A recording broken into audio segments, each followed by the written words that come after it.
जी अस्सलाम वालेकुम। महमूद सईद हमें पाकिस्तान में एक गुजारिश ये करना चाहता हूँ कि इन दोनों सोशल मीडिया पे बड़ी गर्दिश मची हुई है कि 50,000 पासपोर्ट ब्लॉक कर दिए गए और वहाँ से जो यहाँ से पाकिस्तानी गए हैं या बाहर से जाते हैं तो उनको वापसी नहीं आने दिया जा रहा कि उनके नंबर उनके पासपोर्ट ब्लॉक हैं क्योंकि वो डिपोर्ट हुए थे। तो अभी तक तो कोई ऐसा मुझे कोई ऐसी चीज़ नज़र नहीं आई। अगर कोई ऐसी बात है तो आप प्लीज़, मेरा ये नंबर है तो मुझे उस पर अगर कोई नोटिफिकेशन ऐसा है तो ज़रूर भेजें।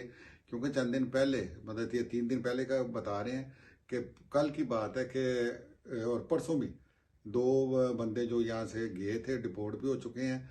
उन्होंने ये पुर्तगाल के ये पेपर वगैरह लिए थे तो वहाँ से चढ़े, कोई ऐसी मुश्किल नहीं आई।